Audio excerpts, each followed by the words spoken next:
Hello, everyone, and welcome. We've got an exciting matchup here today between the Division 1 semifinalists. We just watched SRM IST take down Texas Tech yesterday in the quarterfinals, and now they're up against the #1 seed, UT Dallas. We've already got games underway. Ladies and gentlemen, without further ado, let me take you right into game #1, round one. We've got Harsh Suresh versus Samant S. Samant is from UT Dallas. We haven't seen them compete since the regular season. They were playing against Texas Tech actually in last week of the regular season, week 7, and they actually lost that match. That was their first and only loss of the entire regular season. And now SRM IST just beat Texas Tech for the second time this season, first time being in the regular season, and by an even larger score in the quarterfinals yesterday, 11-5.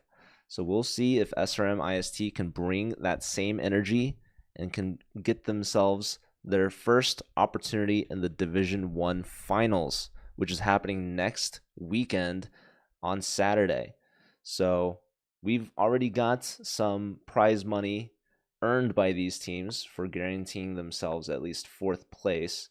That's going to be at least $500, but they have a chance to win even more. Today will clinch them at least another $2,000 if they're to win this match. First place overall, if they would go on to win in the finals, would be $5,000 cash prizes. Hello to Chess Arbitress in the chat. Shout out to Chess Arbitress. We should probably give her a mod badge in the chat. But yes, everyone is very excited to watch these players competing. Obviously, we watched the Indian players play yesterday, but they did make a slight roster change, I believe. We had a interview with Manesh, I believe, on board 4, but now swapped with Muhammad, the Titan, as his username goes by. Let's check out some of the other games that are going on right now. Here we've got Raul. This is the board 2 from UT Dallas, playing up against Srihari L from SRM IST, board 3. Srihari's got the white pieces here, and it's an opposite side castles game. This is always very exciting. Both sides still have the bishop pair, but it looks like black is ready to expand on the king sides, starting an attack. And we see the knight going to h5, maybe going to f4 at some point, but this also clears the g pawn for pushing because that knight was hanging otherwise on f6 from the dark squared bishop. So now the knight finds itself on f5, putting some pressure on these pawns. If we see the g pawn move, then maybe the h pawn will fall with tempo against the rook. But black might be considering this, and maybe they just get rid of the knight, but maybe they don't want to give up the bishop pair. And a pawn on f5 would replace the knight. This would still make it somewhat difficult for the g pawn to push. Although, all that being said, I'm sure black doesn't mind perhaps giving up some of these kingside pawns to help open up lines for their rooks against the white king. Fair is fair. This is 5+2. It's a team format, 4 versus 4. In fact, let me take you all to the next game I want to share with you. This is the top board from UT Dallas. Gustav Chatterjee playing up against the newly subbed in board 4, Muhammad, international master from India. And Gustav is the #1 rated player here playing today for UT Dallas. 2918 Blitz, chess.com rating, and with the black pieces. So there's one last game we haven't looked at, and that is the Indian team's board 1, Srihari LR. This is their grandmaster, 2902 versus the board 4 from UT Dallas, Yair Parkov, who is also a 2900 grandmaster. So UT Dallas, definitely a heavy favorite by rating alone, not to mention their #1 seed from the regular season. So their board 4 for UT Dallas is actually higher rated than the board 1 from SRM IST. So that's going to be quite the uphill battle for this Indian team, but they are definitely excited for the opportunity, for the challenge. They're staying up late. It is past midnight for them already, 12:30 a.m. local time, I believe. And yet they are still excited, energized, and warmed up. You could tell by their performance yesterday against Texas Tech.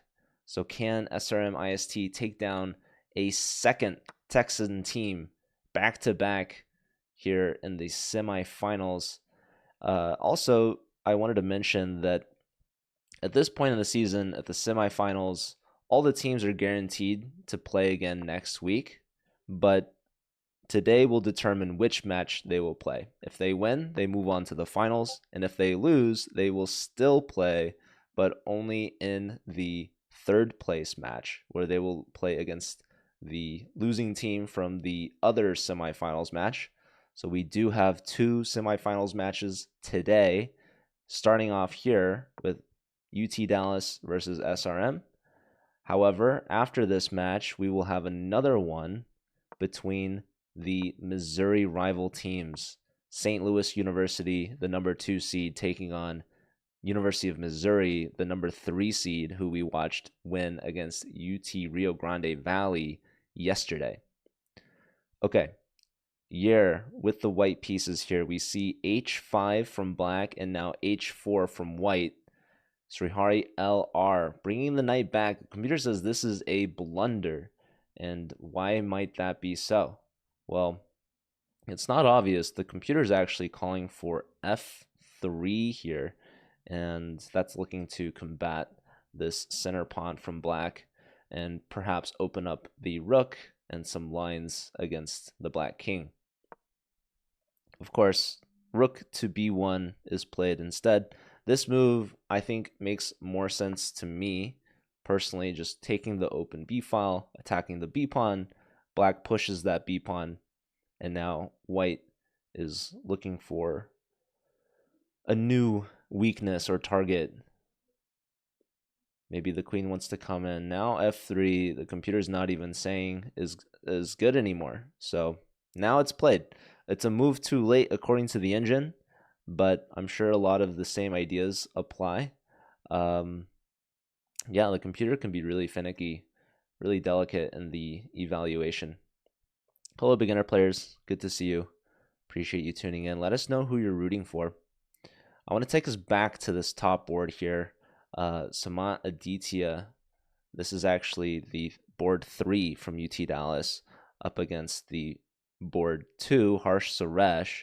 And Harsh Suresh down to only 15 seconds right now with the black pieces. And white looks like they're going to be taking advantage of this. They have 2.5 minutes left on their clock, and I think they should just develop the bishop and try to bring in the rook. So there's already some dark square weaknesses in front of this black king. Bishop to h6 is a very natural development move. And that also opens up the space for the second rook to enter.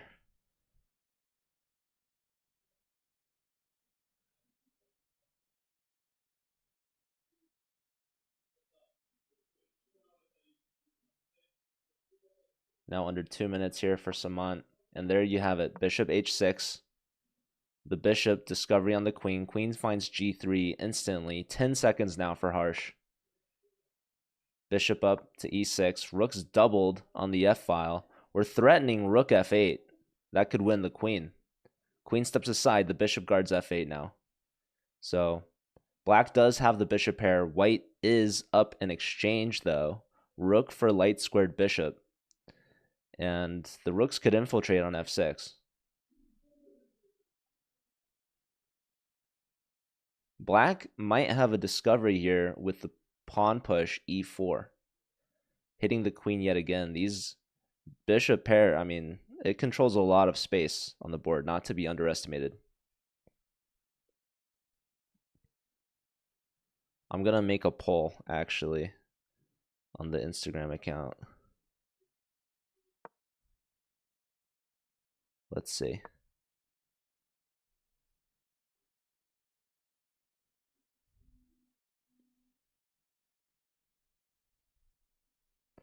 Okay, queen goes up to g5, bishop back to e7, hitting the queen. Queen's got to find a new home. You can go all the way back here or here. Otherwise, not that many options. Wow, completely ignoring the threat. We get a double exclam. 1 second. The idea is that if the bishop takes, it loses defensive f8, and black gets a back rank mate. Wow, look at this. Queen back, and now the knight is hit. Queen to g3, keeping pressure on the e-pawn, but bishop h4. We can take that. That's a free bishop. Look at that. Queen sacrifice, and that's going to be mate. Rook f8. Oh my goodness. Samant. A beautiful queen sacrifice. Botez gambit accepted, leading to checkmate. And we actually have 2 results on the other boards already. This is the last game in round 1. Srihari L and Raul drew, as well as Mohammed and Kustav, which is a huge result for SRM IST, getting a half point on your board 4 against UT Dallas's board 1. Srihari L, also a bottom board for India, board 3, getting a half point against board 2, which is really good. Now, Samant Aditya is pulling it up for UT Dallas with a win. That does give them a 1-point lead. But this game, both players very low on time. Less than 30 seconds each. Eval is swinging. But who's in the lead? There goes a pawn. Looks like Yur Parkov is ahead right now, attacking the h-pawn. g6 defends h5. And there goes a second pawn for white. Look at all these pawns in the center of the board. Queen goes back to b3. I would have expected queen d3. And there goes the a-pawn. So black's fighting back, looking for a queen trade. It's even material. Queens are off the board now. But the c-pawn is hanging. How do you defend it? e4 hangs the e-pawn. Black is up a pawn. Both sides, less than 20 seconds. They've got the 2-second increment. And there goes the a-pawn. That's a passed pawn on the outside. White has 2 passed pawns in the center, but they're going to struggle to find a way to push them. We see the rook getting to the a-file.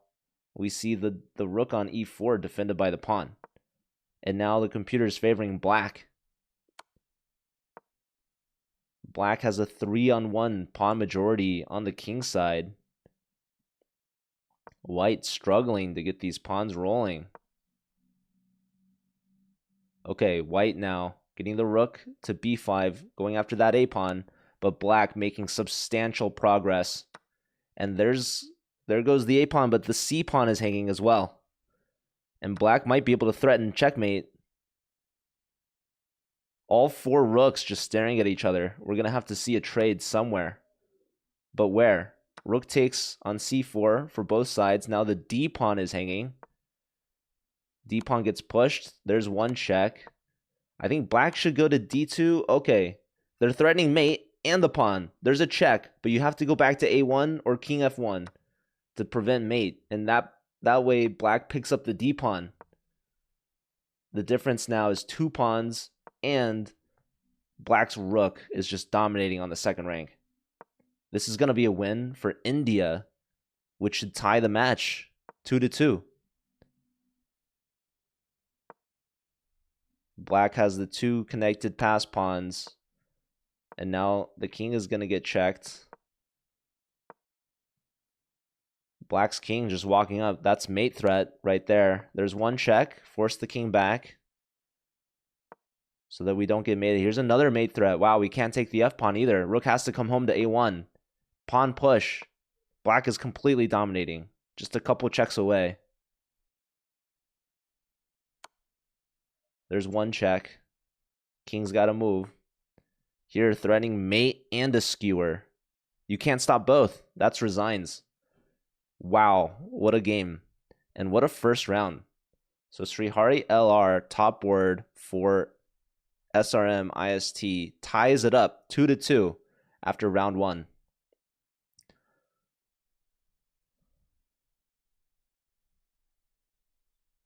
This is a close match. And this is also very exciting. These teams want to win so badly. It's tied 2-2. We've got at least 3 more rounds scheduled in this matchup. Now, if a team gets to 8.5 points, they win. And it looks like we have round 2 about to begin.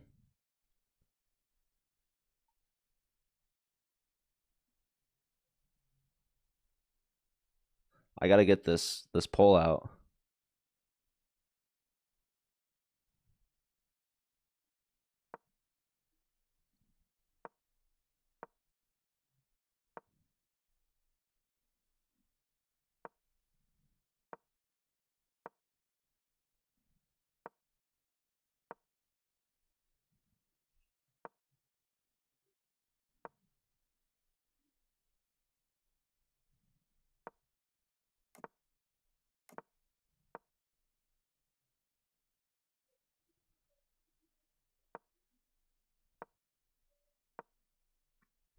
What's up, Dota Chess? Good to see you.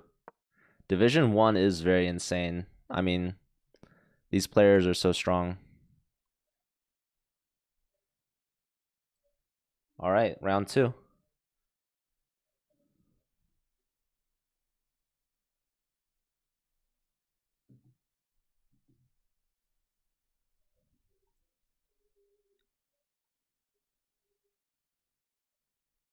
Both sides.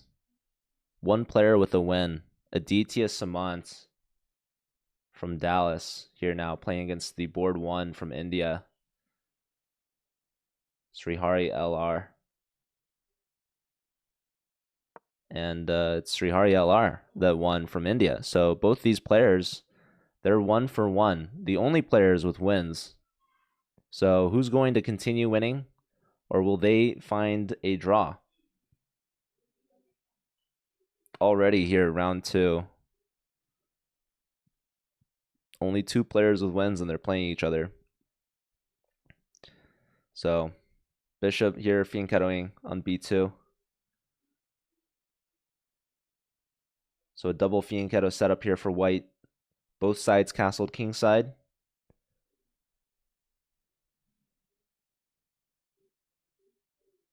It's not clear how to break through. This is a solid setup from both sides. We see A4, white answering back, attacking the dark square bishop, and we see black gives up the bishop pair, taking a knight for the dark square bishop. So white has the bishop pair now, but in return, black has a semi-opened A file and an isolated A pawn that could potentially become a weakness later. Also, this pawn, it's not hanging because the bishop is behind and will get pinned with the tempo against the rook as well. And white's looking to maybe pass off this A pawn. That could be a weakness. Black might defend this bishop, maybe with the queen move. Or they just move it off the diagonal. Extra pressure on c4, so we see that trade now. And now a5 is pushed. So white can trade that off. That might help black develop their knight. But black also might want to keep the knight around to support a c5 push. We see the bishop and the rook converging on e2. So the rook gets off this diagonal. We don't want that e pawn to be pinned to the rook on f1. So rook e1 is played.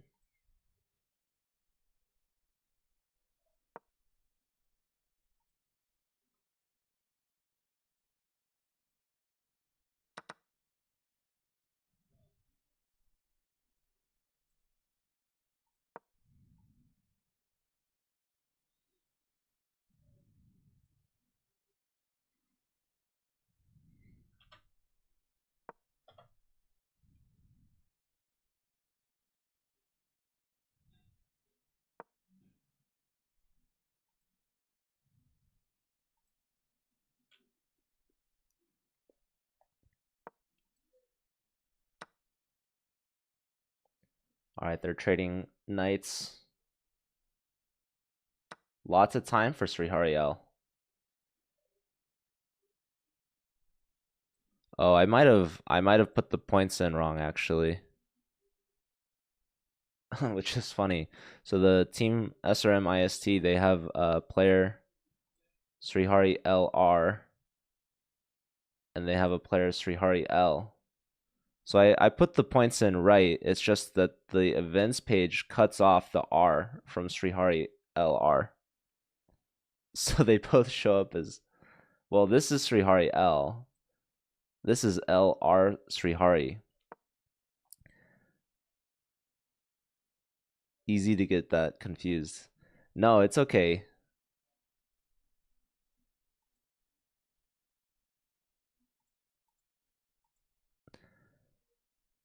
I can tell the difference now. This is Srihari L, because it says Srihari L. And they have a half point. So they got a draw. They're playing up against the board one, Gustav. And yeah, I haven't looked at the other games yet, but Gustav is looking good here with the white pieces. Extra space in the center. A connected pass pawn, technically. A 2-on-1 majority in the center. Clowny, man, thank you so much for the prime. I really appreciate that. Welcome in. Let us know if you're rooting for a team.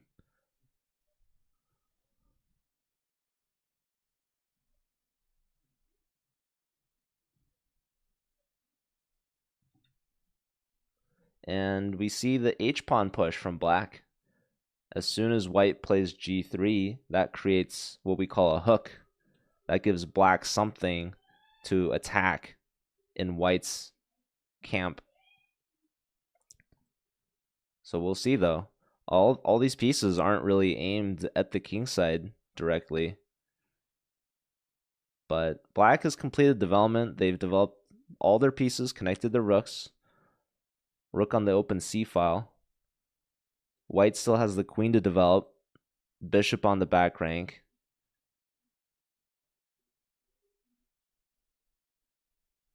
Lots of chess left to be played here. Right now is like the calm before the storm. But as the clocks start ticking down, yeah, king G2, and that advantage white had, the computer says is no more. So kind of an awkward move, really, stepping the king up in front of the bishop. Now white follows with the rook on the C file. We had pressure on the knight on C3.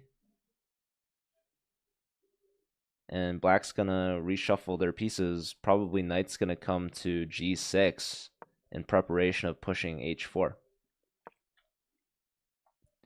All right, knight into C4, hitting the pawn, so the bishop comes back.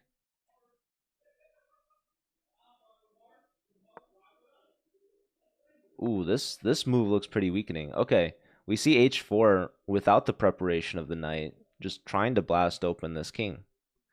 So Srihariel here is really bringing the attack to Gustav. And Gustav, the position's getting worse every move.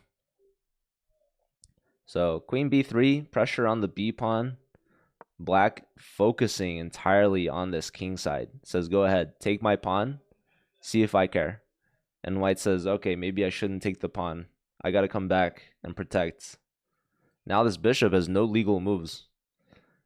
With the h-file open, this white rook would like to come over to h1. But this bishop can't move out of the way. And this knight coming in, there's a lot of attention on these dark squares. Guess where this queen wants to go? G5. Tons of pressure. Pinning the g-pawn. Bishop begging for a trade here. But again, black doesn't care. And the computer disagrees with this. And Gustav, he takes. And now, black might have messed this up a little bit.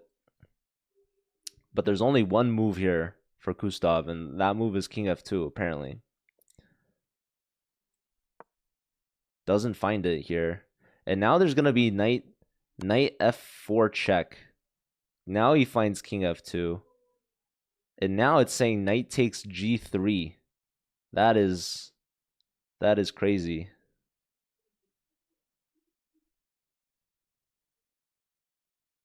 I guess because of this. I don't know. I don't know actually. This tactic. Srihari L, a minute and a half to find it. That's the only winning move, the only winning continuation for black. Sacking. Knight takes g3. Followed then by queen h4. That is not an easy. Oh my god. Oh my god. It is easy. It's easy for him. He finds it. They make chess look so simple. They're finding the best moves. That's crazy. Okay, and now it's time for black to cook, as they say. So there's a lot of ways to win. Queen h2 is one of them. It's probably the most direct and most obvious. But there's also apparently bishop takes d5, which is just mind-boggling. But yeah, we start here. You could just take on g3. It's a simple solution here. Okay, knight d6. This game's not over. White has a fork now against the rook and the bishop, as well as a discovery on this rook, on this pawn. King is running for its life. Queen check. Knight covers e2, by the way. So, both players less than a minute. Here now, rook c1. That's one move. Rook takes. That's going to blunder the bishop. But, I mean, white was cooked. So far, so good, right? Okay. You could probably check or take. I mean, you could trade queens. Let's maybe look at some of the other games. This game is getting wrapped up. Muhammad down to 2 seconds. And now here we see the blunder. White's got a nice mate here. Bishop check and checkmate. So Raul getting a point. Srihari L getting their first win of the match. But Raul here answering right back, also getting their first win. So it's still tied 3-3. Here we've got Samant Aditya down to 10 seconds. Srihari LR down to 5 seconds. White lining up the rook. Black king steps aside. Queen's trying to come to the h-file. Queen takes on h4, protecting the h-file. White's attacking the queen, though. And we've got a time scramble on this board as well. Harsh Suresh down to 4.7 seconds. Trying to win this bishop in game, but that pawn gets pushed and it's going to be lost. And now it's black that's winning. It's the e-pawn.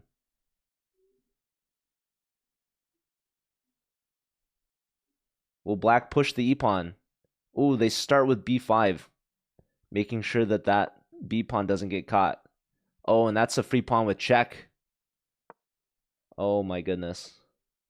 Yeah, black is winning this one. What's happening on this board? They've traded queens. It's 2 pawns versus 1. Bishop pair for white. A knight for black. But no time for either side. That bishop can get pinned. This knight is hanging. Has to move? No. Counterattack on the bishop. There's no check because the knight guards the... No, the rook was defended multiple ways. Okay. Pawn. Given up. Wow. And now black has a piece. Up a knight. The bishop was hit. They thought they could take, but no, the rook was defended. How to win this is black, though, is the question. You're up a piece. You have to get rid of the bishop somehow. You could trade bishops. And the knight, okay, white just gives up the pawn, which is crazy. So white's going to try to give up the bishop for the pawn. And we see this. There's a check. Maybe the pawn will push. No, king stepping in, bishop here. There's a world where we see knight and bishop mate. But this is a crazy defense here. Parkov won, but that was a very back and forth game. So UT Dallas takes a 1-point lead right now. Oh, and we have resignation. Oh, the bishop is forced off the board. It can't save itself. And then black's just going to promote the pawn. Very nice bishop trap there. So Samant Aditya here with their second point. And that's going to give UT Dallas a big 2-point lead going into the second half, going into round 3 here. So big round 2 for UT Dallas. It was that Parkov game that was so close. If I could take a quick look at this one had some crazy swings. Here, it's completely equal. And now here, white's winning with the G-pawn. But they messed it up. Here, they need to continue with G6. G6, and they were winning. Here, this allowed King E7 to come back, but they missed it, and now G6 wins yet again. They find it now, and now they need to follow with King G5. But they go the wrong way. This allows the E-pawn push. If they go here, now they have King H6. And here, let's say, yeah, if the king goes, we just push, right? And then the bishop's coming in. But in this situation, G6, the king gets here. And our pawn is hanging. If our king was on H6, the pawn would be protected. So that's the difference. Okay. Let's go on to round 3. It's underway. And SRM IST, they're playing from behind now. Down by 2 points. This is their biggest challenge of the season. Can they come back from it? UT Dallas, they won their first ever Collegiate Chess League championship.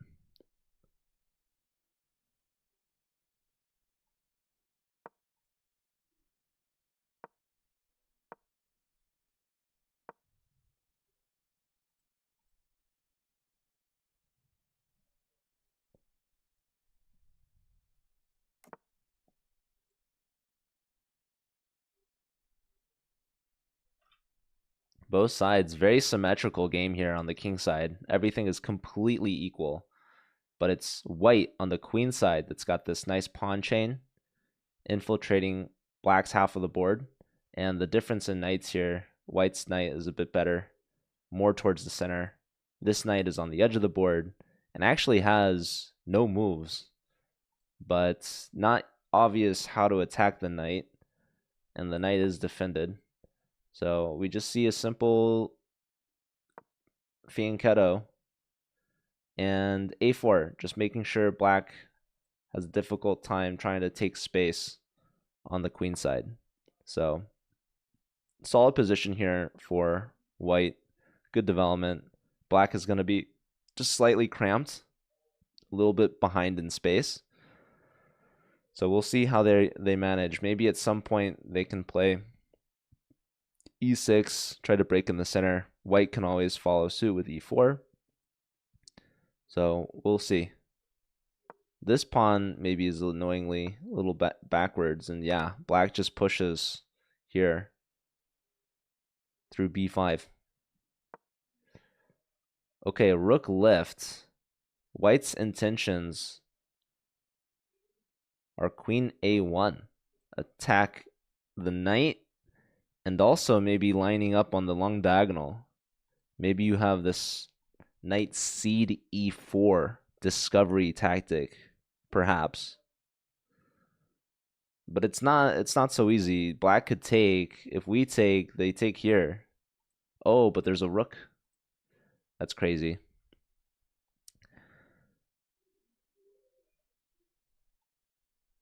Okay. Let's check in with Gustav. This is the top board from UT Dallas. He's been struggling, only a half point out of 2 games, and it's the first 2 games as well, which in theory should be the easiest pairings for board 1 because you're up against the board 4 and the board 3. So Gustav now in the second half is going to try to get some more points. Luckily, his team has been doing quite well still. So he still has some time to warm up here, and he's got the black pieces playing knight to b4. And look at the clock time. Harsh Suresh getting now down below 3 minutes to Gustav's over 4 minutes, which is significant in a blitz game so early on. Also, this pairing is important for Gustav because Harsh Suresh is the only player that hasn't gotten any points so far. He's lost both games to start.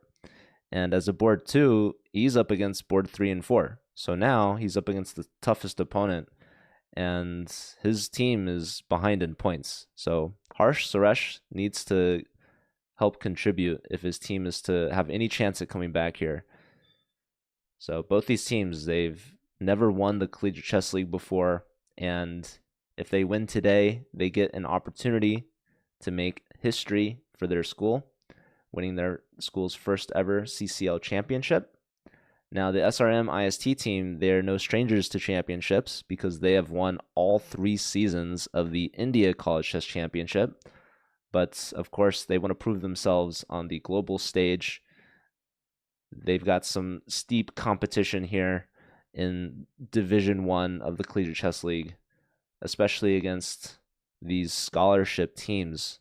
All 3 remaining teams besides SRM have full scholarship chess teams.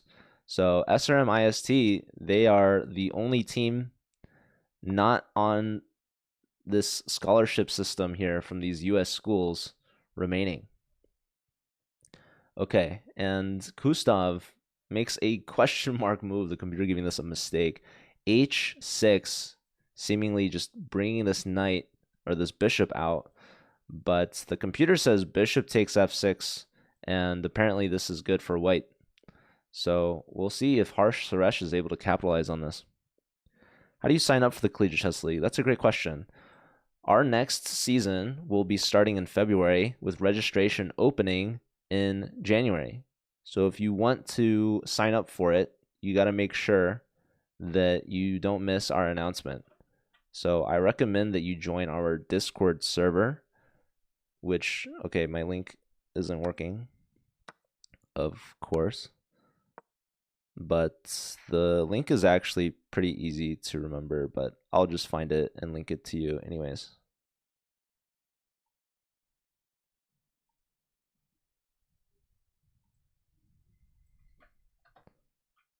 Also, you can check out the Collegiate Chess League Twitch channel. You can find many more links there, actually.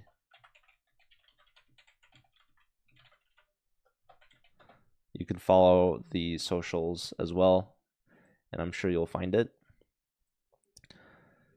But essentially, you just need a captain to register 4 players. So you need a minimum of 4 players to make a team. And once you have your 4 players and they register, then you've joined. It's completely free to join. There are 25 divisions, 384 teams registered from about 200 schools. And schools are welcome to register multiple teams so long as the teams aren't in the same divisions. The divisions are separated by rating, and your top team has to have your top players. So you can't put your strongest players on lower teams. And you're also welcome to have substitute players. So each team can have up to 4 subs for a total of 8 players. And the Collegiate Chess League is really flexible for players to compete because having subs is really helpful. You can also reschedule matches if you need to. This is setting up a very beautiful trick here, attacking the rook, attacking the G pawn. If bishop takes, king takes, there's queen check. I guess the king can run, which I missed that, but still a strong move here from white. So Harsh Suresh fighting, trying to get on the board here against the Dallas top board, Gustav. I also want to mention that the CCL, not only is it completely free to join, but we also give out $25,000 in cash prizes each semester. So that's $50,000 in cash prizes each school year. And these teams in D1 are competing for the largest cash prize in collegiate chess history that I'm aware of. First place is $5,000 cash to the team. So I know that a lot of these teams are traveling, competing in over-the-board events, so having that additional funding is helpful. Okay, rook f8, black saves the rook, and now there is bishop takes g6. I didn't see what the follow-up was exactly, so I am quite curious to see. Yeah, black doesn't even take. So what happens if black takes? Queen to f5, king here. E5 is the move. Yes, the e pawn attacking the knight and taking advantage of the pin on the d file. So black agreed with the attack, but they played a different move going back, which makes things worse, actually. So here, now, knight g to e2, just continue your development. And now you can play knight f4. And look at the light square weaknesses. Knight here is just attacking everything. So we'll see. Yeah, knight hops into f4, and this knight from going undeveloped to within checking distance in 2 moves.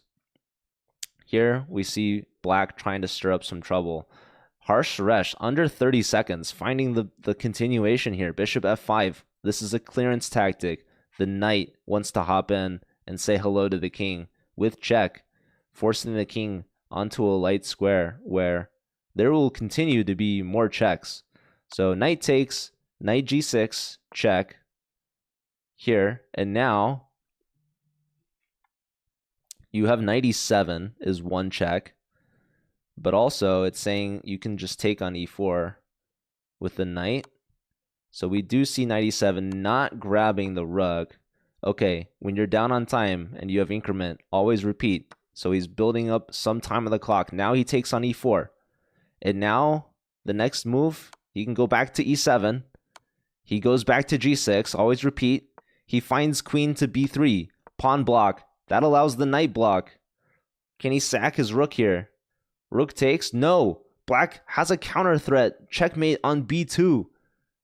Watch out for the sniper bishop. 10 seconds now for Harsh. Hello, Bishop Stars. Good to see you. Knight e7 check. Again, watch out for mate. He pushes his pawn, but that allows for rook takes e5. There is still knight e7 check. So white can still pick up that rook.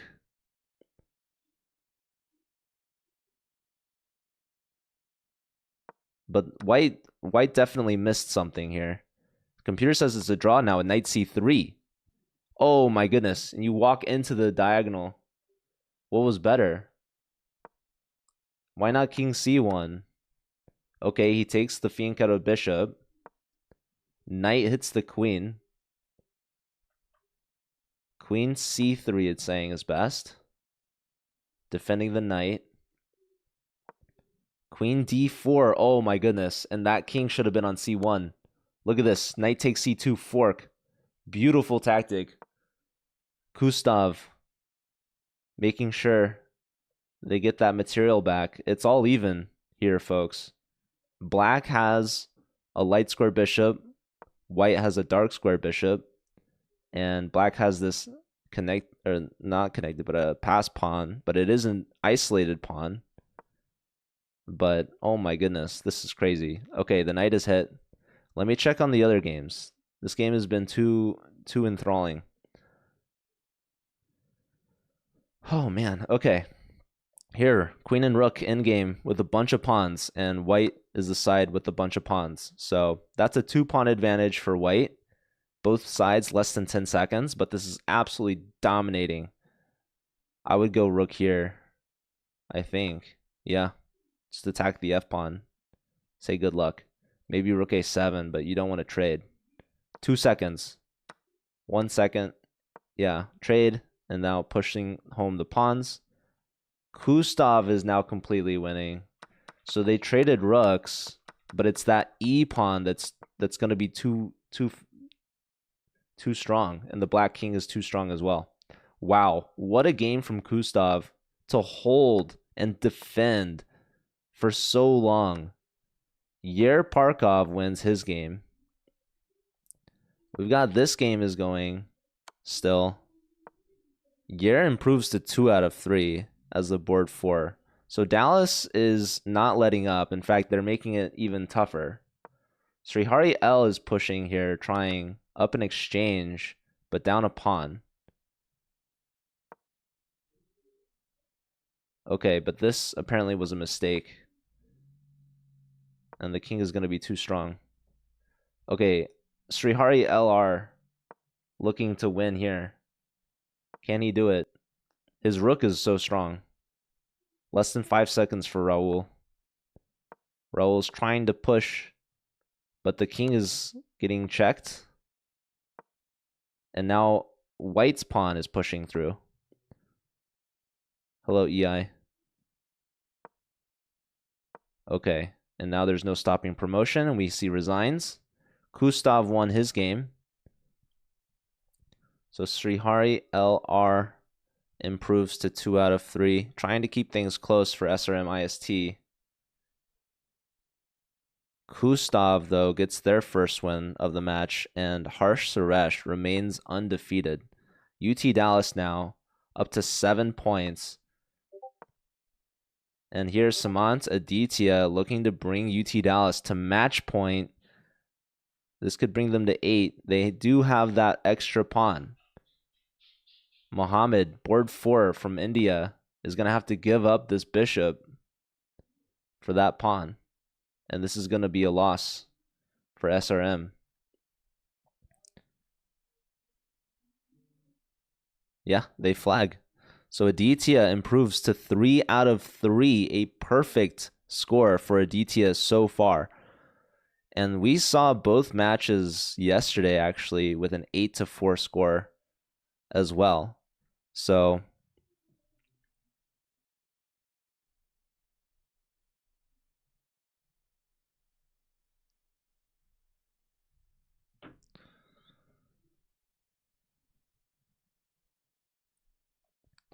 hello, Chelato.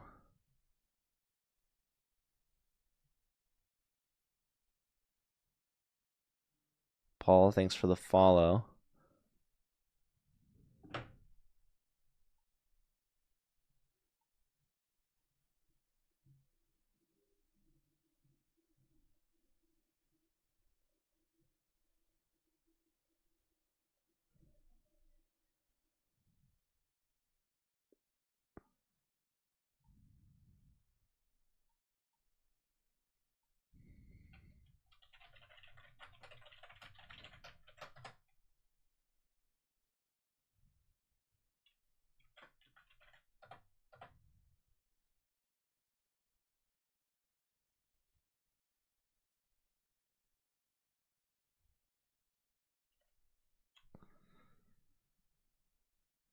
Okay, guys, one last round, and UT Dallas, they are a half point away from clinching their ticket to the finals next week.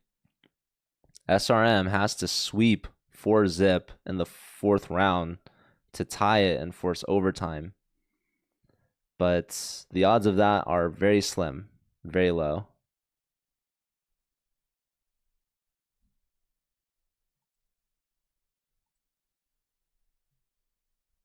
Here we see Harsh Suresh 0 for 3 now against Raul.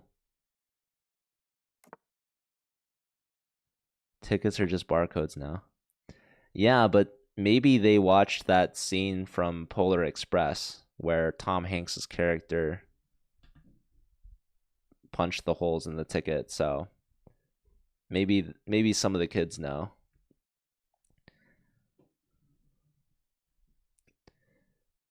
Okay, I see also board 4 here. Muhammad versus Yer. Yer's been very good in this match so far. 2 out of 3. He's got the second most points on the UT Dallas team.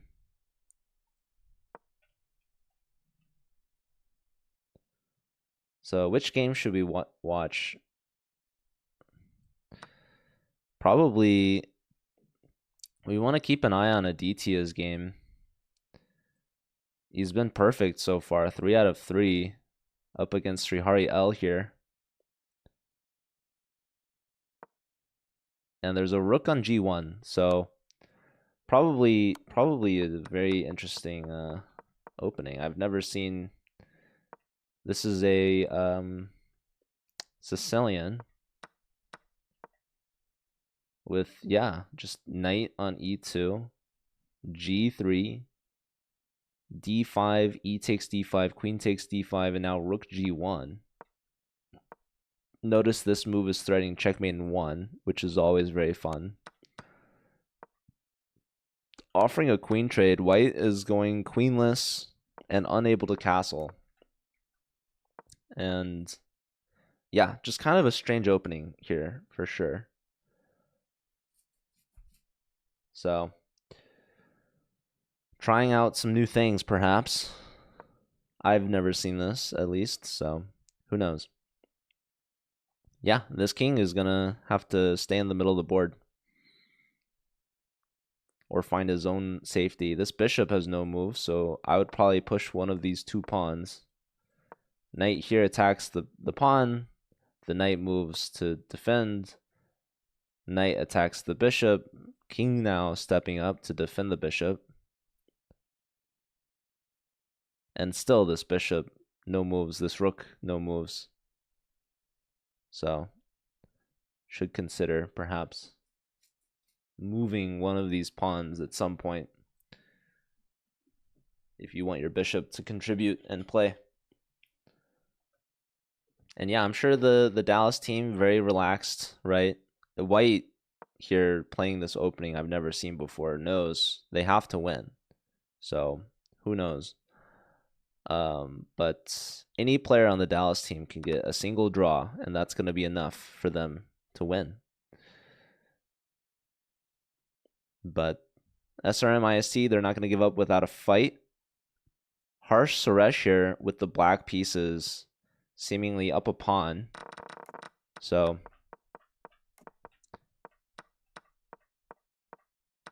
what happened here? Queen up. Trade, and now he takes on c4. Look at this knight tour. Knight takes, knight here, knight takes. And yeah, black just comes home, says, I've got a 3-on-2 majority on the queen side. Raul, though, spending very little time on the clock, still has over 4 minutes. I'm just going to play this down a pawn.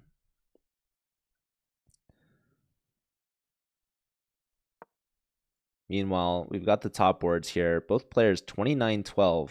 So as even as it gets in terms of rating. 2 points for Srihari LR. 1.5 for Kustav.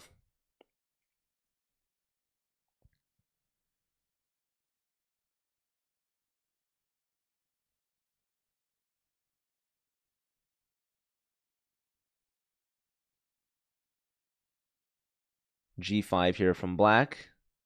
Very committal move here on the king side, but trying to dislodge this bishop on f4, which is defending this knight.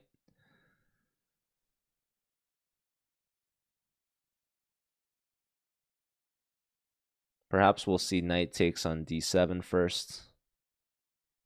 Otherwise, we got to move this bishop out of the way and be okay with taking here with the pawn. You'd have to go back to e3.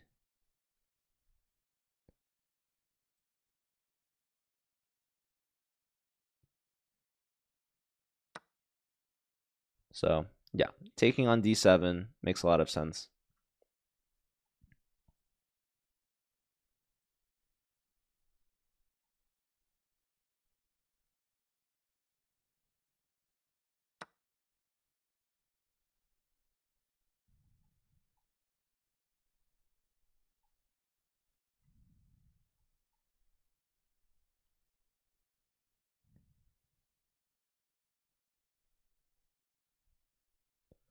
Deciding to take with the queen.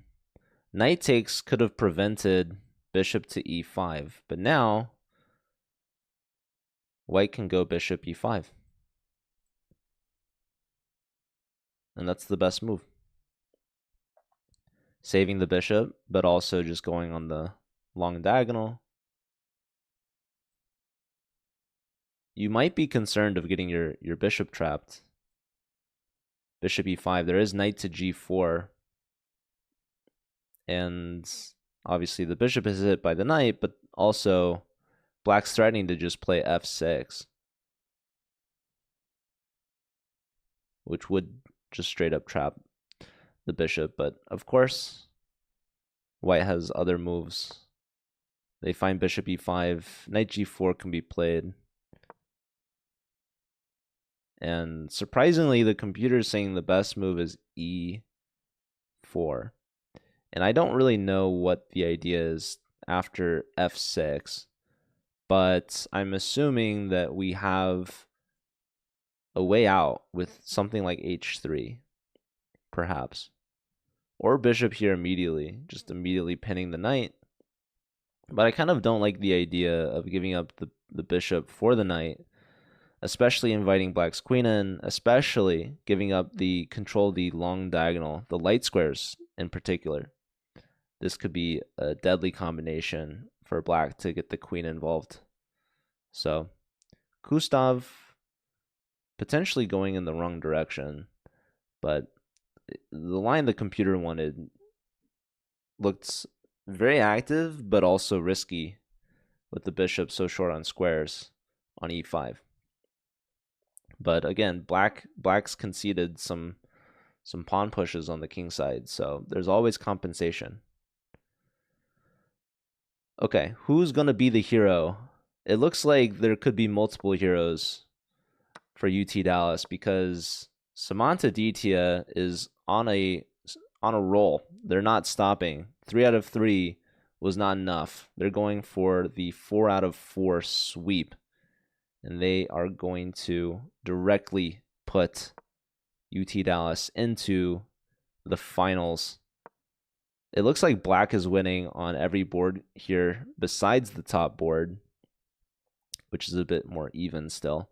But yeah, Yair also very likely to win this game. This king has no legal moves. This queen on h3 is just absolutely wrecking the king's day, and black is threatening a hilarious king discovery checkmate. So yeah, rook lift, but you can just take h4 if you want. So this is gonna be the game. And yeah, Aditya Samant, too strong. 4 out of 4, I mean, unstoppable. Unbeatable. A perfect 4 against a very strong team from India. And that's match point. So Harsh Suresh here, 0 for 3 to start, but it looks like they should be able to clinch this last round win to get on the board. Black does have a queen, which is pretty good. But low on time, only 10 seconds. Yeah, the matches at this point, the games are not going to be contributing to the match result. Here, a beautiful move from black, just f5, lock the king out, and again, any king discovery would be made. So we see resigns, and yeah, I mean, only one game, I guess 2 games left. This game still going on. Okay. Computer does not like this move. So what happened here? We saw this pin on the knight. We did see f6, and now f3 takes, queen steps up. Queen's looking at this. What did the computer prefer? Taking on c5. Very interesting. Okay, well, anyways. So I put in the 4. Who else? Who else am I missing? Yair Parkov improves to 3 out of 4. Very strong. 10 to 4 right now. Looks like Harsh Suresh got on the board with their first and only win. 10 to 5, and this is the last game remaining. So stick around, guys. We will have a player interview, and we will have the very exciting matchup, Mizzou versus Slew.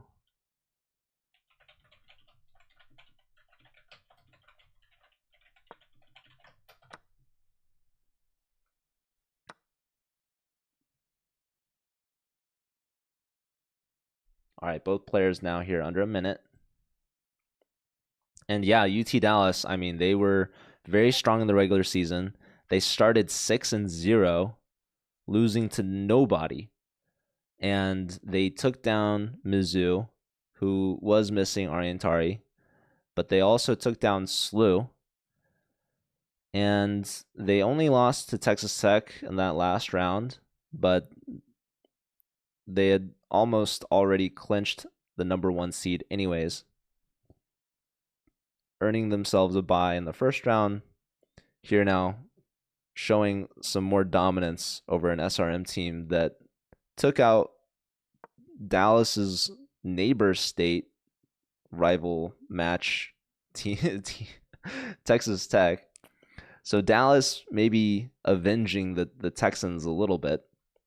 Yesterday saw 2 Texas teams actually get eliminated from the playoffs. Both Texas Tech and UTRGV went down in the quarterfinals. So here, UT Dallas, they said Texas is here to stay, and they got their huge win today against SRM IST, and they are going to the Collegiate Chess League finals in Division 1. That guarantees them at least second place, which is $2,500. So in this matchup alone, they just won $2,000.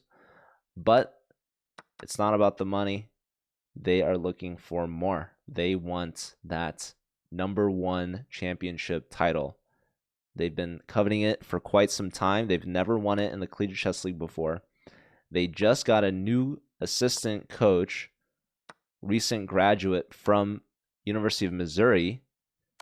Ooh, bishop check, and that's going to hurt. A big blunder there. Kustav goes down. Srihari LR ending their playoff run on a good note. And yeah, Kustav didn't have their best match today. Only 1.5 points as board 1.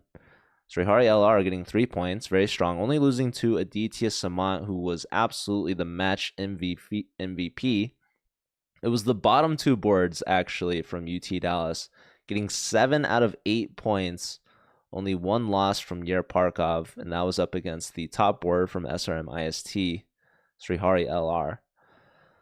But yeah, overall, 10-6 UT Dallas, and they're going to watch the match right after this because the winner of that next match is going to be their opponents.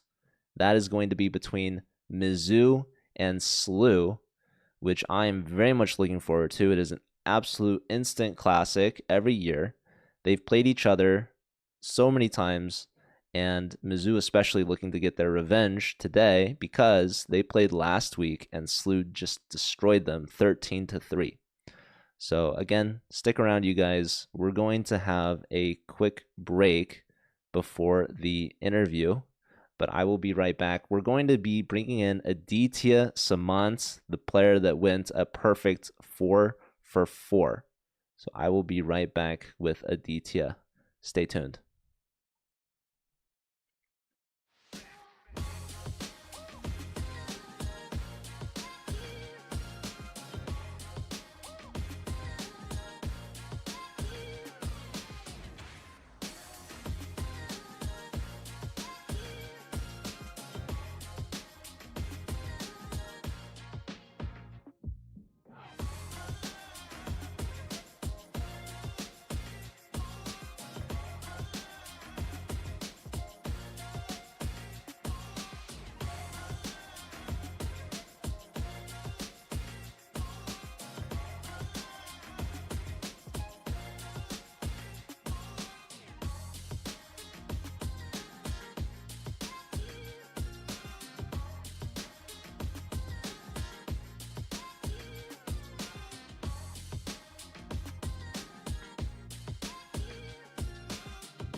Hello, ladies and gentlemen. We just watched a very convincing win from UT Dallas over SRM IST, winning the match by a score of 10-6. They will move on to the finals next weekend, playing against the winner of this next matchup we have for you. St. Louis University taking on in-state rivals Mizzou, University of Missouri at Columbia. The Tigers versus the Billikens, a historic CCL matchup. I'm excited for it. I hope you guys are. We'll start a prediction in the chat if you guys want to gamble some channel points, put some points on the line and tell us who you think is going to win.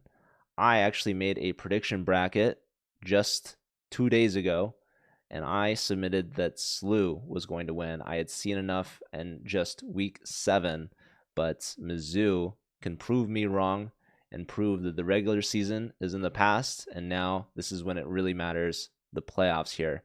So SLU historically has been the more dominant team. They have the most championships, and they are the defending champions. They also are the higher seed right now, the number 2 seed, but Mizzou is higher rated from their initial registration rating. So we will see if that can hold true for them. But SLU proved last week they didn't care about the ratings. They just completely dominated and they won. So we'll see what happens. In the meantime, we were unable to get a player interview from UT Dallas for now, but that is okay. I have another player, so I will be right back.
Hello, everyone. Welcome back. We actually did get a player to join back for the interview. This is not just any player as well, but the board 3 Aditya Samant, who had a perfect, flawless 4-0 sweep of the SRM team. Aditya, how are you feeling right now? I'm feeling good. So we play a finals, and I don't think it has happened many times in the history of UT Dallas. So it's a good feeling. And No, this is my first time playing CCL, so it's for sure a good feeling. Yeah, well, you guys definitely did a very good job in the regular season, starting off 6-0, earning yourself Yep. the number 1 seed, which gave you a bye last night. Actually, yesterday, you guys did not play in the quarterfinals because you already had a semifinal spot. Were you watching the SRM versus Texas Tech match? Not really, but I checked the score in the end to see who we are playing against. But that's about it. And did you do any preparation against the SRM players? Kind of. So I saw my last games against them, but somehow like none of the lines which happened that time happened this time, so it wasn't that useful. Okay. And how much does your team prep? I know you guys just got a new assistant coach this year, Antipov, who actually played in the CCL just last season with Mizzou. How much has he been helping you with the CCL this season? I mean, he does motivate us and give us some opening ideas, let's say, some practical ideas for Blitz, which is quite helpful. And obviously, you mentioned it's not happened too many times for UT Dallas. I believe UT Dallas has never won the Collegiate Chess League championship, but now in the finals, you guys will have that opportunity to make UT Dallas chess history. Are you guys looking forward to that opportunity next week? Yep, for sure. We hope to win our first title. and hope to give our best, most of all. So there is another semifinal match happening right after this. We have SLU versus Mizzou, two absolutely very strong teams. Uh, are you going to watch that match, and do you have a favorite for who will win that match? I don't really know if I'll watch because I still need to eat and like do some other things. So I don't really think I'll watch it. But if you talk about favorites, I would probably say SLU based on his history. Like their historical matches have always favored them. So probably SLU. And do you have a preference for who you're going to play in the finals, or do you think it doesn't Um, matter? Not really because I think both the teams are quite strong and it's a challenge for us. So, Okay. Well, I know that you guys had a hard-fought win today. I mean, pretty smooth sailing for you, and shout out to Yair Parkov as well, who had 3 out of 4 points. So you guys seem to be in very good shape. Very strong, convincing win against SRM. But I will let you get going. Thank you for your time and congratulations. I know you still have one match left, so I wish you good luck, and I'm looking forward to seeing it next week. yeah, thank you. Have a good day. You too.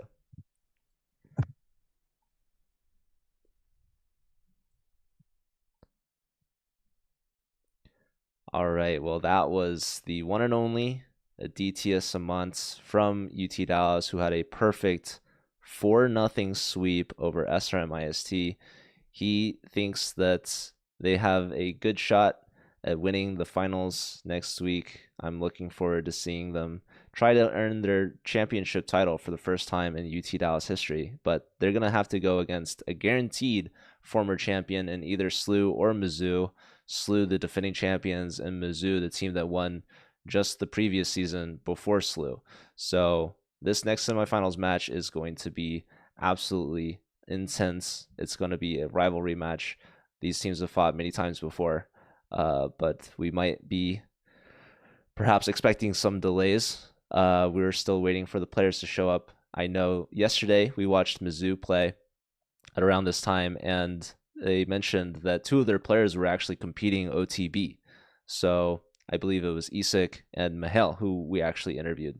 So we'll see. We'll keep you guys updated, but for now, we're going to take a quick break before that. So sit tight for now, grab some water, get some snacks, and we will be back shortly. Thank you guys for your patience.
ladies and gentlemen, we have the much anticipated rivalry match semifinals in Division 1 Collegiate Chess League Fall 2025 season. St. Louis University versus University of Missouri Columbia Mizzou in semifinals here today.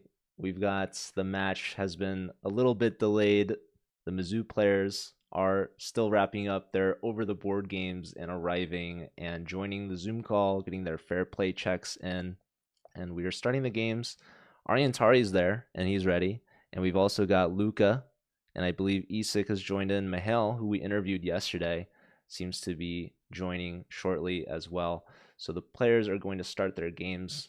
We're going to see some exciting chess. And yeah, this is how complicated things can be when you're playing OTB during some big matches. So I'm just excited to watch some college chess. So hopefully we'll get that going. So I appreciate everyone's patience. I will be watching the games, so we're just waiting for them to start. We should be starting any second.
Let us know who you guys think are going to win. I know I saw Robbie Kevlashvili tuning in the chat earlier, and we see Talia as well.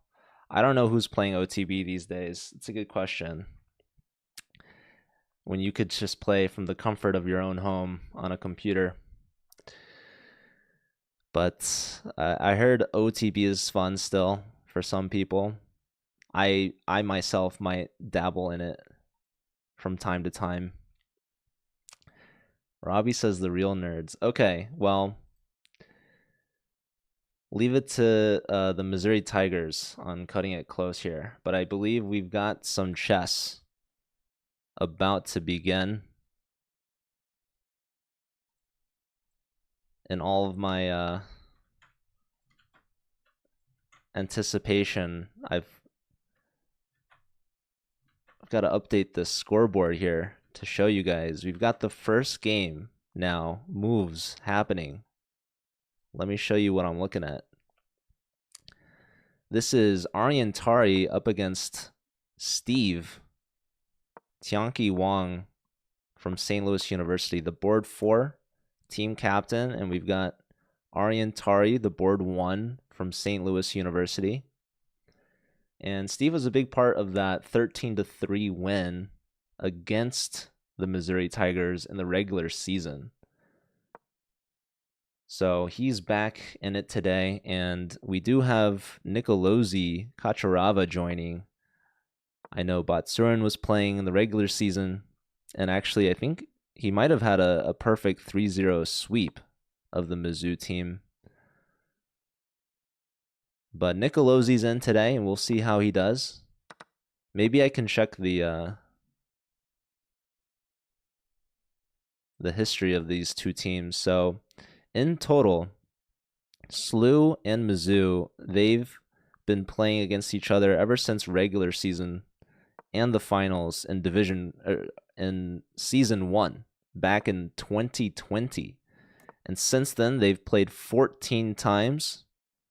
SLU has won the first 3 times in a row, and then Mizzou won. And then SLU would continue winning. And then Mizzou won in the regular season. SLU won in the playoffs. And then we see SLU going back again in season 8, winning both regular season and in the playoffs. And then season 9, this was Aryan Tari's first time joining the Mizzou team, and Mizzou won in both the regular season and in the finals, which was Mizzou's last championship. And then last season, that was Robbie Kevlashvili's last season as a CCL player and captain. SLU won both in the regular season and in the finals. That was 10-2, which was a very lopsided match.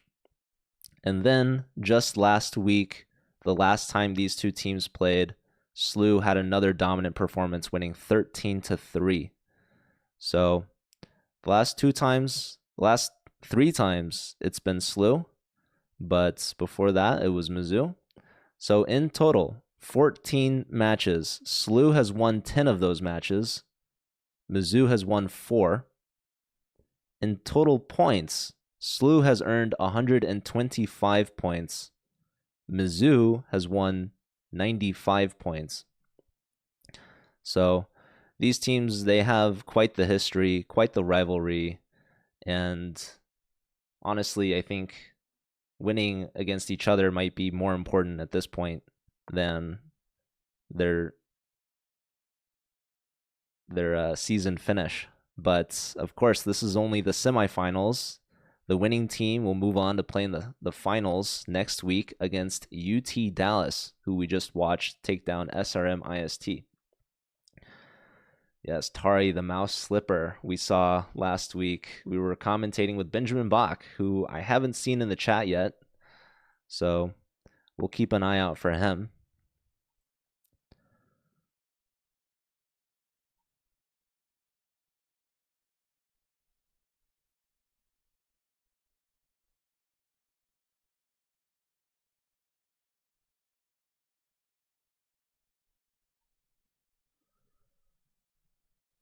The other semifinal was 10-6, UT Dallas winning, and SRM beat Texas Tech, I think 11-5. But yeah, we've got Steve with the white pieces up against Aryan Tari, over 3,000 rated. I actually ran into Steve last night in the streets of St. Louis playing chess. Small world, I guess. Small city, maybe. There's Benjamin Bach, right on cue. Good to see you. You know, I thought about asking if you'd commentate. So let me know. You're still welcome to join anytime. Maybe I could bring in Robbie too. Who knows? But no pressure, no worries. I know the match has already started. Here we've got some trades. We also have another game going. This is Luka versus Viktor Gajic. And okay, we have also a third game. And this game, Isak had a 3-minute penalty added to his clock. I mean, the Mizzou team was already late, so we gave them as much of a grace period as possible.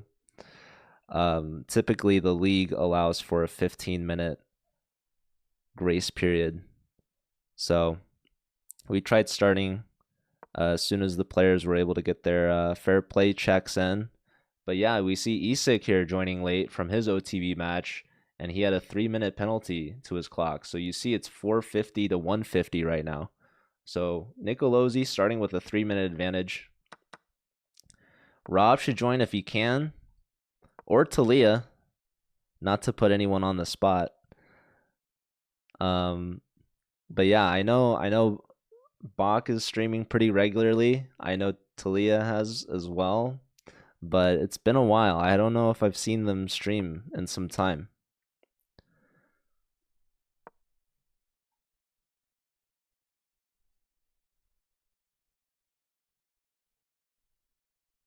Okay, and we see the fourth game from Mahel has already been forfeited. So that's already going to be a point for the St. Louis team.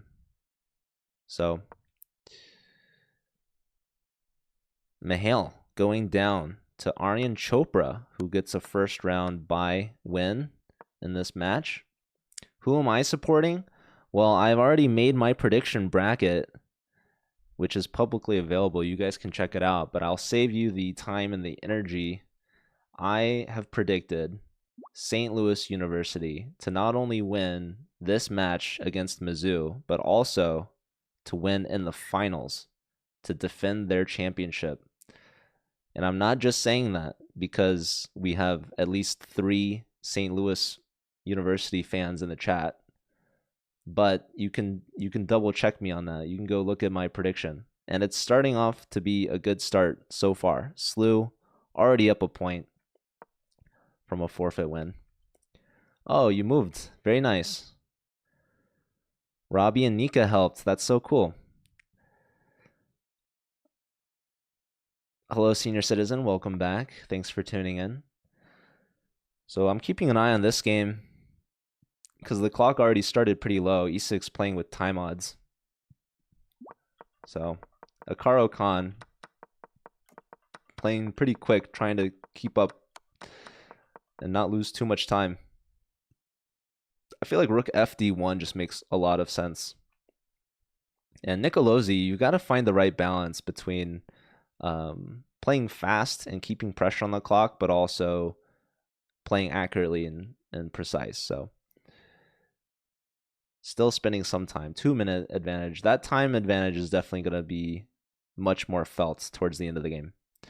But maybe for now, we'll start with the Steve versus Ariantari match. And we'll keep an eye on here. So Ariantari, he looks like he's got a passed pawn. So he's pushing on the queen side. Takes on b3. And this b pawn's going to get taken. But Black is threatening a back rank mate, so can't snag that pawn just yet. And also the b pawn is going to be hanging. So overall, though, it's looking pretty good for Steve. If he could hold a draw in this position, a draw would be a good result against the Mizzou board 1. Meanwhile, we've got Victor Gajic versus Luca. This is the board 1 from SLU. Funo, I believe from UTRGV actually, up against Mizzou's board 4, Luca. Going to play blitz. Enjoy your blitz. You're going to miss out on this action here. SLU versus Mizzou. I mean, the drama is always there. Okay, so Luca was doing well. What happened here? He needed to play g4 apparently. He puts the bishop on f3. But Victor Gajic, he's low on time. Less than a minute on the clock, 30 seconds. Luca's got a minute and 11.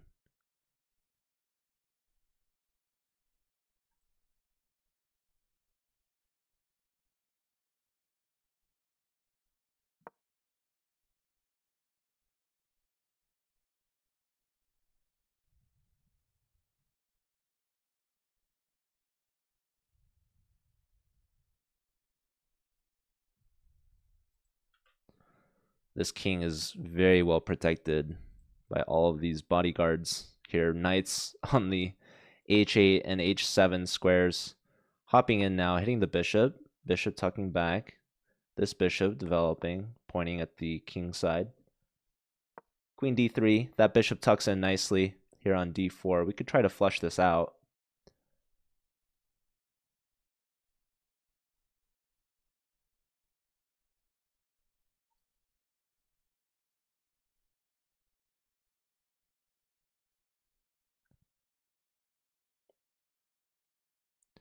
You could play knight f5 as one example. Okay, rook leaving the c file. Both players now less than 30 seconds. There's going to be a time scramble. f4 pushed. Finding in the center. This knight reroutes. Pressure on the h-pawn. Bishop tucks up. Defending that pawn. f5. Now the rook infiltrates to the second. Viktor Gajic, less than 20 seconds. Looking for a knight trade here. Viktor doesn't take, he just doubles on the a file. Luka trades one knight, brings a second knight in. Queen comes back. Now you can push f6. Less than 20 seconds for both players. Rook b to c1, and now the queen's coming in, hitting the queen. This knight is importantly guarding e3. Rook e3 otherwise would be taking advantage of this pin. But maybe you get two rooks for the queen, I'm not sure. But okay, queen here. Is this not a free piece right now? Somebody tell me. Oh, the rook is hanging here. So trade off here first, then rook takes f3. Black is completely winning. Queen and rook doubled here, but now the black queen enters here, and that's mates, pre-moved. So Viktor Gajic getting a big point. Ariantari and Steve drew. So good result for Steve, to be expected from that position. Viktor Gajic adding on to that St. Louis lead from round one. Now we've got this last game of the round one underway. This knight guarding the a-pawn. White's rook able to infiltrate. Rook gets hit. Rook's trying to get behind the pawns here. Rook hitting the bishop. Now, this is really awkward. If you try to defend the h-pawn, you're going to get hit by f4, and that's going to hurt because if you bring the bishop back, you're getting mated on the back rank. So the bishop instead goes forward, attacking the a7 pawn. But black's rook is going to take the a-pawn of white, taking the h-pawn, creating a pass pawn. Isak down to 15 seconds with black. Black is technically up a pawn, but these are doubled and isolated.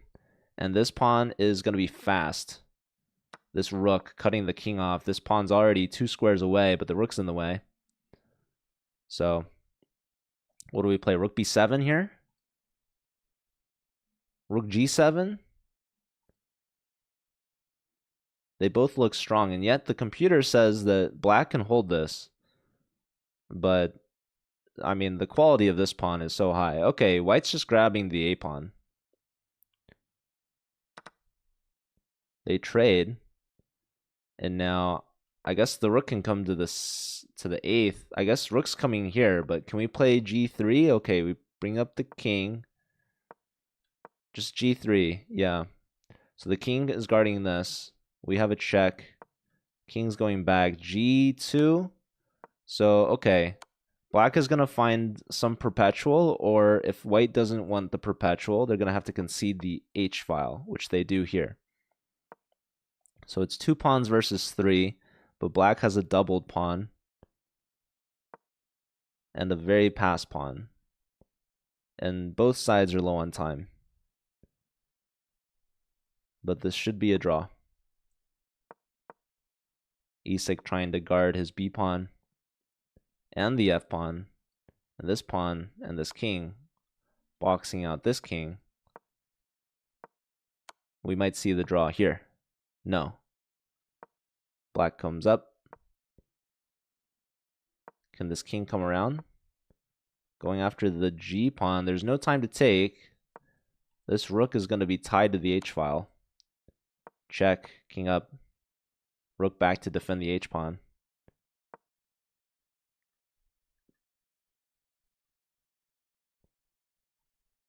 King c2 allows the pawn to push with check.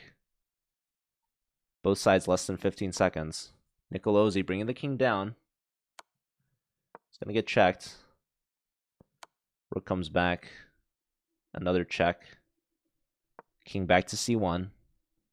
And maybe now we'll see the perpetual. No. We see the king pushing the pawn, now getting checked. King goes to the promoting square. If this king ever tries to come closer, the rook will be there. Okay, so we're trading pawns now, and the kings are racing back. This rook is well placed on the second, but this rook is keeping the king at bay. This one pawn is holding back two, so the extra pawn is not really felt. So black just tries to get rid of it. They push, we can check, but then the king will enter closer to us, so we give up one pawn to bring up our king closer. And yeah, white's going to try to hold this. Black's going to try to push this. Again, should still be a draw.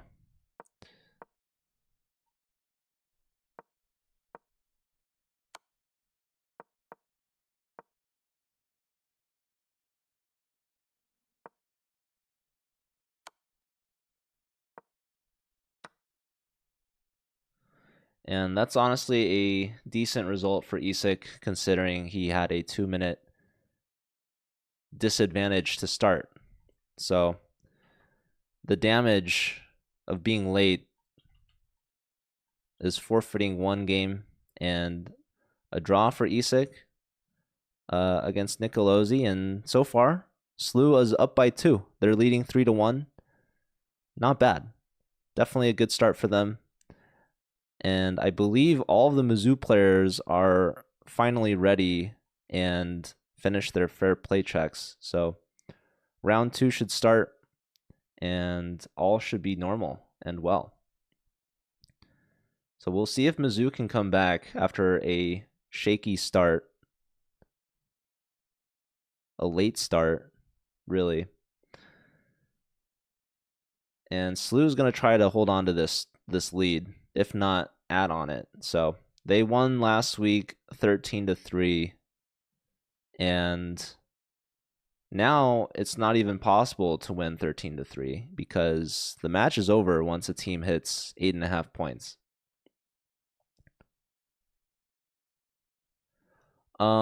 Yeah, Chuck, that's a good question. I think that it is sort of a mix. I think that they are both aware that it is a draw, and I think that the Mizzou team also doesn't mind lengthening the round because this player here, Mihail, who we interviewed yesterday, was a little bit late because of an over-the-board game that they were playing, and they were trying to get their fair play checks done. They actually forfeited the first round, and I think they were having issues with one of their cameras. So the players are required to join with a 2-camera setup in the Division 1 playoffs, as well as Division 2 and Division 3.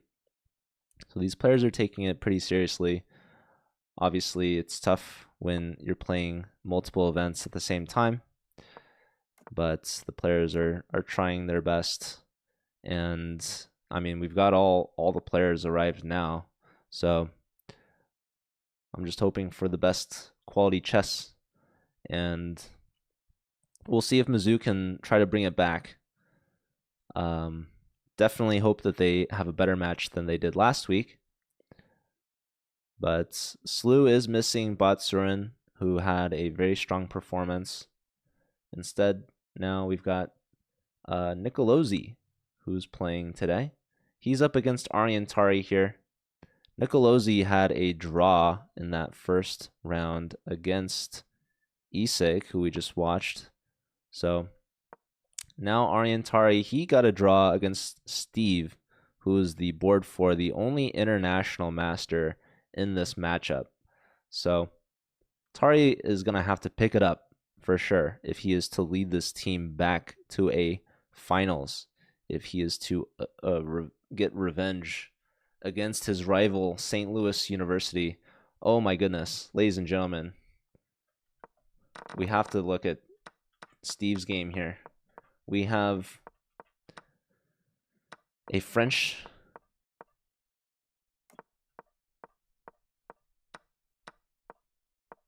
queen to g4, and queen takes g7, king d7, And there's no time to take the knight back.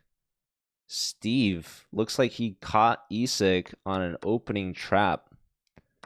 Trades on c3, queen takes, threatening the rook, but just simply king d7. Defending the rook, and Steve, he's proving he's got some tricks up his sleeve. I mean, is there bishop takes? I mean, I guess the knight just gets saved. The best move here by the computer is just pushing g3 or taking f7, but either way, there's a problem. There's a problem for white. So white got perhaps a little too greedy, grabbing on g7. So now e6 started round 1 with some time odds. And now they're starting game 2 with peace odds. Not a good start. Not a good start for Isak. The board 2 from Mizzou. Okay. We'll have to keep an eye on this. So we'll see if Steve can convert this. E6's not going to go down so easily. And Steve's king is on d7. So c4, an explosive move, as they say, trying to dislodge the knight from the d file. So this could be a potential problem. I still think there's some merit to bishop takes h7. And there you have it. And now we're actually threatening to play rook d1, by the way. So what is the best move, you might ask? Queen f8. Getting the queen out of the d file. Definitely a solid choice. Also guards the f pawn, also just threatens a queen trade.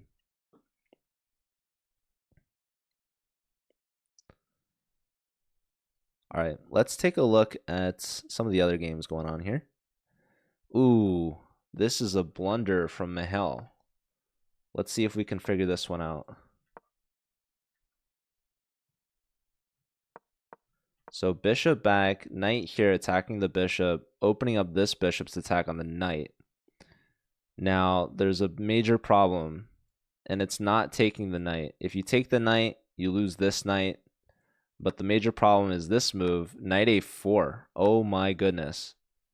Mihail Boyer forfeiting round 1, and now forfeiting the queen in round 2.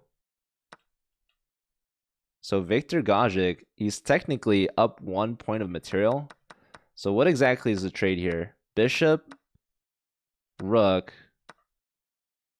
for queen. All right, well, we'll see how Mihail handles this imbalance. But so far, it's looking really good for Slew. When's the final? It's going to be next weekend, Saturday at 2 p.m. Eastern, which is 1 p.m. here for us in St. Louis. That's when it's scheduled.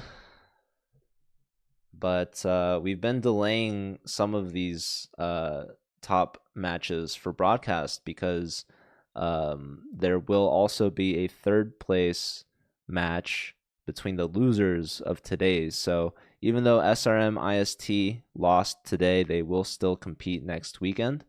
So probably SRM IST should play at the default match time, and then the finals is either going to happen at the same time or it's going to happen immediately after that. So it's possible that we'll have the finals at 3 Eastern or 3:30 Eastern around that time.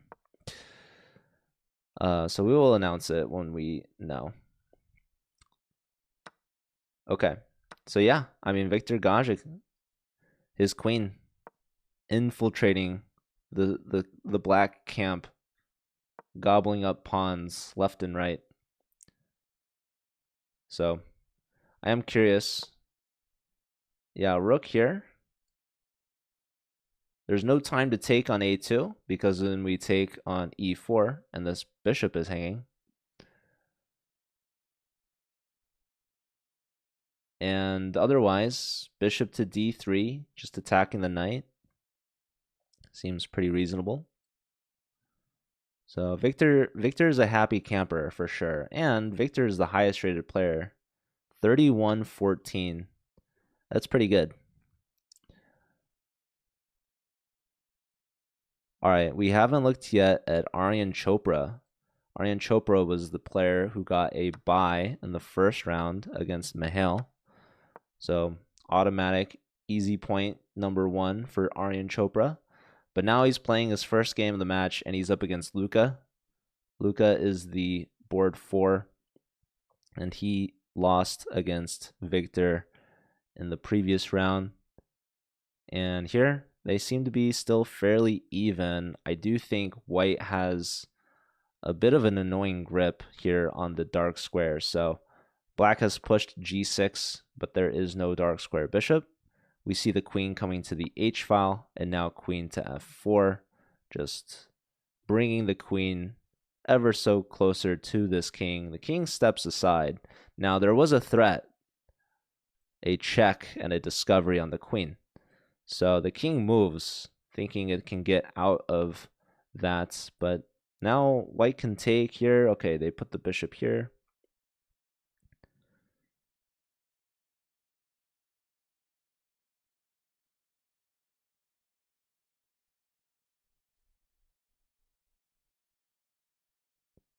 So yeah, I mean, the slew is looking dominant. Aryan Chopra is winning.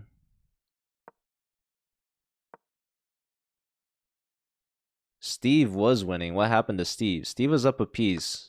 Same with Victor Gajic. He's getting his queen trapped. I don't... What's going on here, folks? What is going on? Knight here is a blunder because of rook to e7. Queen goes down to the back rank. Here and now there's this move, knight takes g5. Apparently. So Victor was playing maybe too carelessly. And on top of that, okay, Steve, I was going to say, I thought Steve threw his position away. Steve was up a piece, traded queens, and then he apparently blundered. But then white blundered back. Okay, so what exactly is the blunder here? So what happens? Apparently a3. What did it want here instead? King b7 immediately. Yeah, here just weakening the back rank. But here, what needs to be played is b4, apparently. How do I learn this stuff? b4, if takes, check. Oh. We get this back. Okay. Alright, so that was missed by both players. Instead, we see this first. So yeah, b4 was a tactic. But Steve's back on top. But, I mean, it goes to show, the lead is never safe. Nicolosi is pushing against Aryan Tari. So Tari with the white piece, he's down to 9 seconds. Yeah, he's pushed f4, but he got pinned by the bishop on d6. King steps to the corner.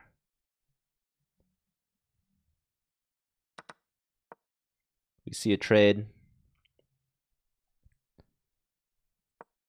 Black's got this strong f file. All 4 rooks on the f file here. This could be a dangerous round for the slew team. Oh my goodness, Mihail Boyer is winning now. Actually, incredible. So he gives up a knight, gives up an exchange.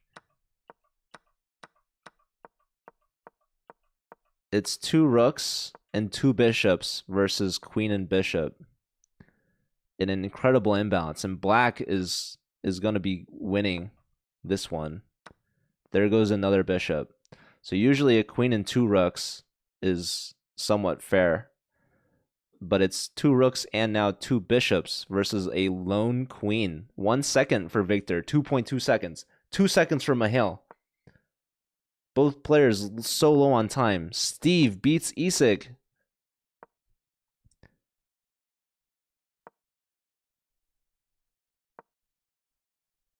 This game will be quite the comeback from Mihail if he can hold. It's low time. It's easy to blunder. I mean, a queen can still fork anything, but all of the pieces are defended. Everything's defending everything. Okay, except this rook now is hanging. Now it's protected, but now this bishop is hanging. But now this pawn hangs, and now the bishop's defended again. And this pawn's going to be hanging. And the safe squares for the queen are going to run out.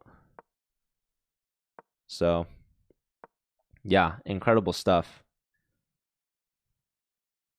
It's only a matter of time before black crashes through, and here they go. Sacking and winning. So Mihail, a huge comeback victory. Unbelievable. Did I give Steve his point? No, Steve gets on the board with a full point, maintaining a 2-point lead.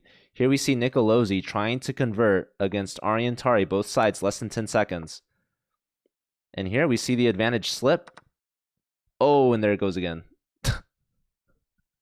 The capture, now this E-pawn is going to be a problem. So there's a check, king comes up. Rook's trying to get behind the pawn. But the rook, king, and pawn are all well too protected. So Nicolosi wins there, and Aryan Chopra wins his game. So Aryan Chopra improves to 2, and Nicolosi taking down Aryan Tari. And St. Louis, they add on to their lead again, 6-2. And they have a chance to clutch it out in round 3. So Aryan Tari, he's been struggling as of late. Mihail Boyer showed up late and forfeited the first round, but he's the player with the only win on the Mizzou team so far. So Mizzou seems pretty flustered. They're not looking great, but they still have a chance to redeem themselves. If there's ever a time to wake up and lock in, it is now. The time is now, round 3, because there's not that many games left. St. Louis only needs 2.5 more points to win this match, and they will go back to the finals to try and defend their championship against UT Dallas, who's looking to win their first ever Collegiate Chess League championship. All right. We've got one more chance here for Mizzou to hold on. They can't afford to give up 2.5 more points out of 8 games. It seems like an impossible task. But it is possible. Okay. Round 3 now. We've got the battle of the Aryans. Aryan Chopra versus Aryan Tari. And we've seen them play before. And looks like we have an early kingside attack from Tari. G4 already. But, I mean, it's possible he still castles kingside. But I'm hoping for an opposite side castles attack. That'll be very exciting to see. So Tari has the white pieces, and he hasn't gotten any wins yet today. Only 1 draw and 1 loss. Losing against Nicolosi. So the bottom 2 boards for St. Louis University, putting up some major points. 3 out of 4 points in the first 2 rounds against the top 2 boards from Mizzou. And that's a sign of a team that's doing well, is when all your boards are getting points. So SLU, they're like a well-oiled machine right now. And they have not skipped a beat from their week 7 match. And yeah, Mizzou, they gotta get their act together. fast. So Mizzou did play yesterday, and they did win pretty well against UT Rio Grande Valley. But this is a new caliber of college chess, and Mizzou's got to put it into a higher gear to match this SLU energy. And SLU also has more fans in the chat. I mean, shout out to the SLU alum and former players and probably even current players. I haven't seen anyone cheering for Mizzou. Where's the Mizzou fans? Mizzou, they're sleeping at the wheel on both the board and in the chat. It's, it's one thing to be bad in one area, but I know probably Christian's watching, maybe. Where's that coach? Oh my goodness, Tianqi Wang. What's going on with Tianqi? He gets the bishop in, attacking the queen and rook. We see a5, b5, allowing en passant. Pawn takes, and now Tianqi finds. Bishop takes c5. And that's what happens when you haven't developed your pieces yet. This is just completely winning. Team captain here. He's got the tactics. He's got the openings. He knows.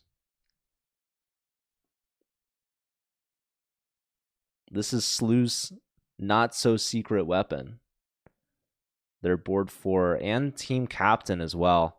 Now, back in the day, SLU had Benjamin Bach at the helm, leading the team as team captain, calling the shots. And when he graduated, the next team captain had some big shoes to fill. That was Robbie Kevlishvili. And Robbie, unfortunately, wasn't able to defend the championship against this Mizzou team in that first semester. But then Robbie redeemed himself, making sure that they won. And Robbie was able to get a championship of his own as the team captain. Would have never lived that down had he not, but he did. And now that Robbie graduated, it was at first maybe not so clear who the SLU captain would be, as it was pretty obviously Bach when he was there, and it was pretty obviously Robbie when he was there. But without either of them, it wasn't as clear, and SLU was getting some new players, and here we see Steve emerges as the clear captain now, and he's been leading this team back to defend the championship. So Robbie, he can rest assured that the team is in good hands here, led by Steve, who, I mean, he had a draw first off with Aryan Tari, right? Good result. Then winning against Isak with that opening trap, baiting his pawn to win a piece. And now here against Mihail Boyer, who is the only player from Mizzou with a win, is now unable to hold here against the legend of the SLU captain, Steve. Now, the match is not over yet, but rookie mistake here, really, from Mihail. Just giving that up. But it's a pawn and an exchange. Mihail still has the bishop pair, and Mihail still has the fighting spirit, not giving up so easily.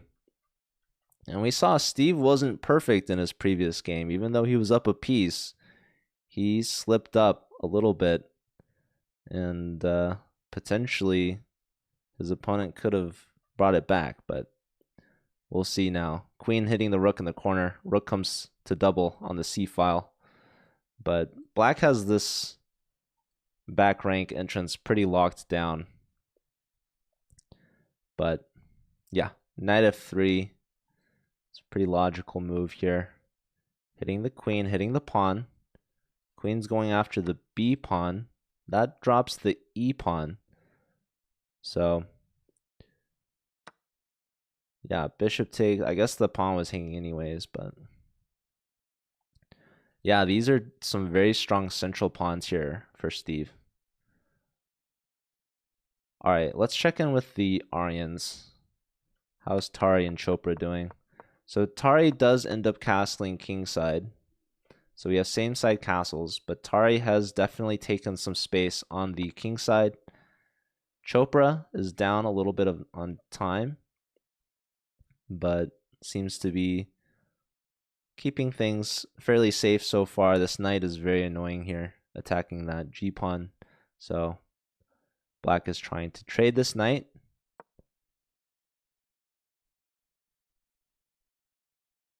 Okay, let's take a look at, yeah, we've got the knights double. Knights replaced now. So knight's staying in here. And a pawn push. So now the queen steps aside. This knight wants to come this way now. Queen, bishop, and rook all lined up on this e pawn. So, yeah, bring the rook over. Looking for a queen trade. Declined. Looking to open things up now on the queen side.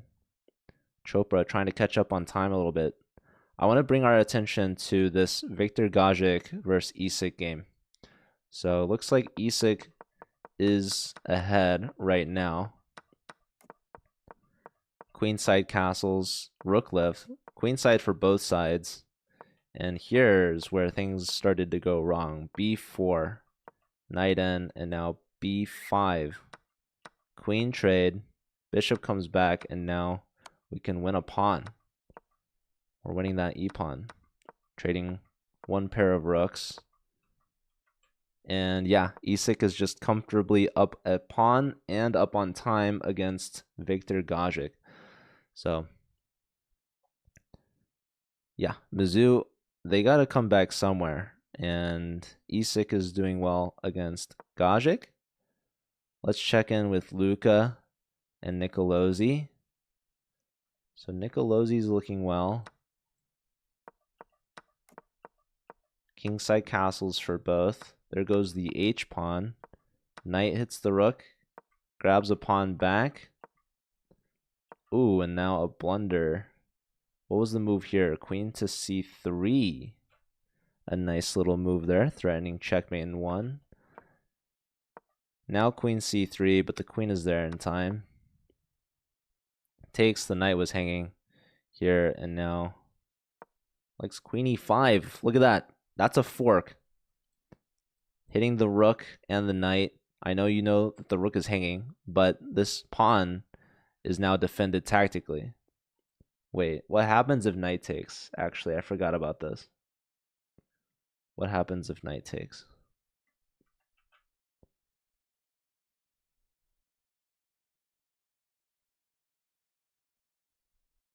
Maybe there's like bishop here. Something about this queen defending mate. I don't know. Luca's thinking about it. If knight takes, yeah, bishop f5. Bishop f5, and the queen cannot keep an eye on this g7 pawn for long.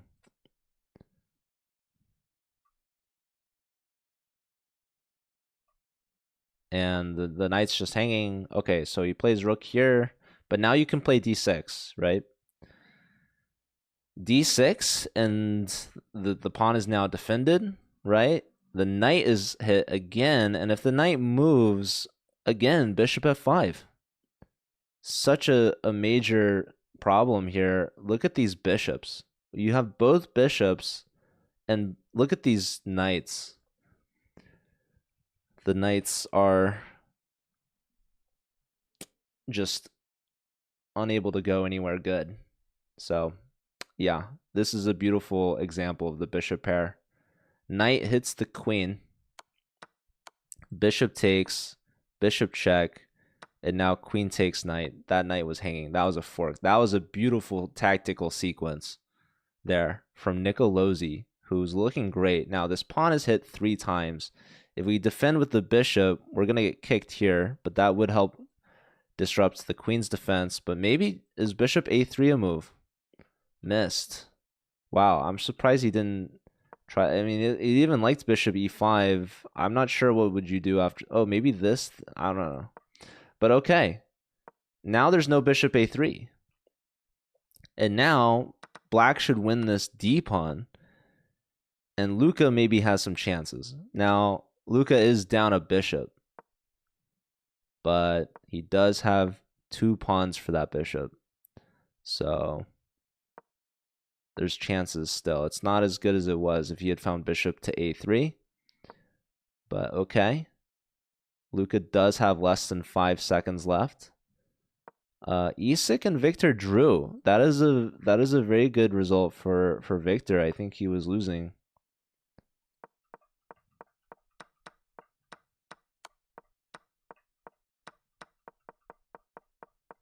So it was a pawn advantage, but I guess it was not enough. Okay. So a draw, and that's just gonna inch Slew closer and closer. I mean, Steve won his game. No surprises there. The captain holding strong. We have Isak improving to a half point. Aryan drew, as expected. Victor Gajic gets a half point. Aryan Chopra up to 2.5. Aryan Tari up to 1 point. And here, Nicolosi wins. I think that's the match, you guys. Nicolosi clinching. We don't even need round 4, if I'm not mistaken.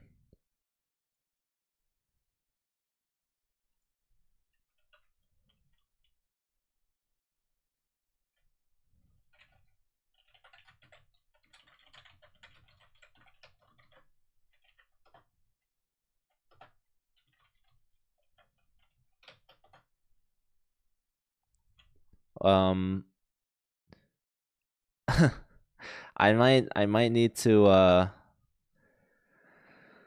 take a break to bring in a player interview. I'm still kind of shocked. Should I be shocked? This was more or less what I predicted. I just didn't think it would happen so soon. But yeah, I feel like I made a mistake or something, but no.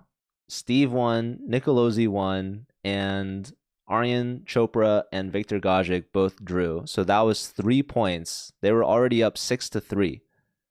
No, sorry, 6-2. So yeah, the match is over with a round to spare. Slew going back to the finals yet again. And how many times in a row is that? I don't know. But this Slew team, they've proven time and time again, they're just built different. There's something about this team, you guys. St. Louis University. What a chess team. They've won the championship 4 times out of the last 5 seasons. And they're going back to the finals with a date with UT Dallas.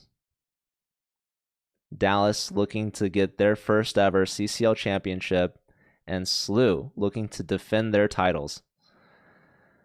Congratulations to St. Louis on winning against their rivals 9-3. And yeah, stick around, you guys. We will have a player interview here.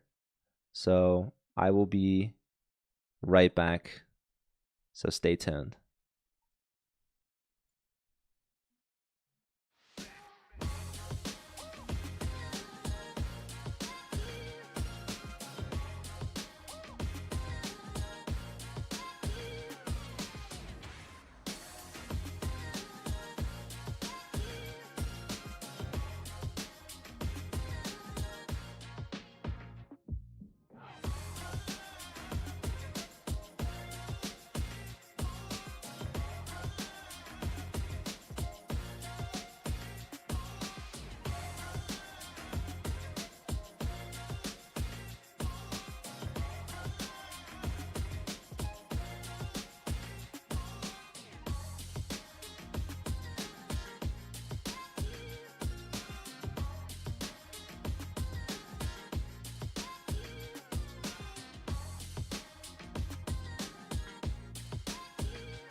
Hello and welcome back, everyone. We just watched St. Louis University take down their in-state rivals, Mizzou, by a score of 9-3 with a round to spare. And now they will go back to the finals to defend their championship up against UT Dallas. And I'm joined by none other than SLU's Board 3, Nicolosi Kacharava. Nicolosi, how are you feeling right now? I'm feeling great. It was really a good match for me. Hello, everybody. Uh, yeah. You have a lot of fans in the chat right now. We've got former captains Robbie Kevlashvili, Grandmaster Benjamin Bach, even Talia is joining yet again. Do you have anything to say to your teammates and your fans? Yes, like I was really glad that finally I contributed to my team like with a very good score. I had a rough regular season. I was not performing well, but when we got to playoffs, I started working. I started practicing online games, and it paid off, and I'm really happy about that. Yeah, you guys definitely had a great performance, and you guys also had a very well-rounded team performance here. All three of your lower boards had 2.5 points out of 3 games, and I especially want to bring some attention to your bottom board, your fourth board, Steve, who is the team captain. It looks like he had a couple opening tricks that he caught these Mizzou players off guard. And I actually Mhm. ran into Steve last night, but do you know anything about Steve's openings? Is he a tricky player? Um, I don't know. Like sometimes when I play against him, sometimes he has these tricks, but usually we get into middle game, and that's when he shows most of his strength. But it's good that he's also performing some opening tricks. I did not expect that. I have not checked the games. I will see what he did. I'm really excited. Do you think the Mizzou team was going to like put up a better effort today after what you guys did in the regular season? Did you see that that match was 13-3 in SLU's favor? Yes, of course. Like Mizu is a strong team. I'm sure they can do much better than this. But as I found out, most of his players, most of their players, arrived from the game, from the tournament. So I think they would be really tired, and that was a huge advantage for us. If Yeah, not for that, maybe it would be a closer match. I think that's definitely a fair point. I know that the Mizzou players were struggling to show up on time for the match because obviously they're playing OTB. We actually watched Mizzou play yesterday against UT Rio Grande Valley. Were you able to look at any of those games or watch that match? Unfortunately, no. I just my teammates told me that we are playing Mizu, that Mizu won, and I just prepared a little bit against them, but I didn't check yesterday's games. Yeah, I think Luca, Isak, and Mihal are all playing over the board. And so Yeah. I guess it's tough, but are you playing in any over the board matches lately? Now I don't play, but I played the European Team Championship when we had regular season, and when I played this CCL, I got like half point out of 4 because I was so tired. I didn't want to play this, so I understand their situation, and it is hard. Yeah, so it's hard to focus on Yeah, both. of course. But now you guys only have one match remaining in this season. You're up against UT Dallas. Do you guys have any history with their team? I think you guys played in the regular season. Yeah, we played in the regular season and it was very close match. And unfortunately, the things that decided their victory was one of my teammates' laptop charger. He did not charge it properly, and in the last moment, the battery just ran down, and he lost completely winning position, and we lost 8.5 to 7.5. But even without that, it was a very close match. So we will try our best. We will train and work hard, and hopefully this time the luck will be on our side. Yeah, so I know UT Dallas, they are the number one seed as they did have a 6-0 run in the regular season, beating both Mizzou and SLU. But as you just told us, it was a close match with SLU with a laptop battery dying mid-match. But luckily, that was the regular season. And now you guys have learned and you guys will be Yeah, yeah, prepared for next sure. week. Um, have you ever played in the finals before, Nicolosi, or is this your first time? Yes, I've played finals in the last year. We were playing against Mizu, and again, it was very close match. I got 2.5 out of 4. And like before the last game, before the fourth round, it was 6-6. So we were very close, and unfortunately, we lost that final. And hopefully I will have a better experience this year. I just have one loss. So I will try to turn this into a good result now. Yeah, last year you guys played in the finals and you won 10-2, but the one before that, Mizzou Yeah, won before that. 9-7. Yeah. Yeah, so that was Ariantari's first time playing and his first time winning. And now you're up against UT Dallas. They have never won the championship, so definitely expect a fight. They're going to Yeah, try their for sure. best. And I know Yeah, they they are also a good team. Yeah, as they show it in the regular season. Yeah. And I have maybe a couple more questions for you, Nicolosi. Have you been watching the FIDE World Cup, and do you have a Yes, favorite? of course, every day. I don't miss a game. Do you have a favorite? Favorite, 1 minute. That's actually interesting. Probably, I will support Donchenko because recently in December I made a draw against him, and I will flex, like I will be proud that I made a draw against someone who won the World Cup and went to candidates. That's awesome. Yeah, that would be very fun to be able to say. Okay. Well, is there anything you would like to say to your teammates or your fans in preparation? I know actually I think Talia mentioned that was it you that helped her move? I know she said Robbie helped her move. Yeah. She was moving to another apartment in the morning, and before the match, I went and helped her. That's And very nice. So yeah, you guys are kind of like a family. yeah, Like we close are friends. very close, and that's very important in team championships that there's a team bond. Yeah, you guys have good chemistry, and I appreciate that about you guys. And I'm Thank you. also happy to be in the St. Louis area. I ran into Steve actually last night. He was around playing some chess, so definitely love the St. Louis chess community. So shout out Oh, to thank you so much. yeah the Thank you. team, and I know you guys also have probably your coach Vars watching, and of Right now, course. I think he's playing a tournament, but in Ah, general, he's always with us, supporting both Darius and War. They helped us to practice for this CCL, and yes, they are very supportive. awesome. Well, we have one last week to go. I will let you get your Mm-hmm. rest. Congratulations once again. Two and a half Thank you very points much. out of 3. Nicolosi Kacharava joining in. And yeah, good luck next week. Thank you very much. I'm looking forward to see you next week. Awesome. All right, everyone. That was Nicolosi Kacharava, the board 3 from St. Louis University, who had a very big part of that match win. And I'm going to send you guys all off on a raid, so stick around.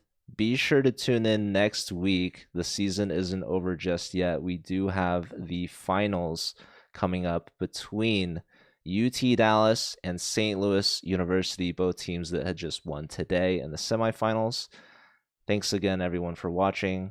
Congratulations once again to both Dallas and SLU, but the job is not done yet.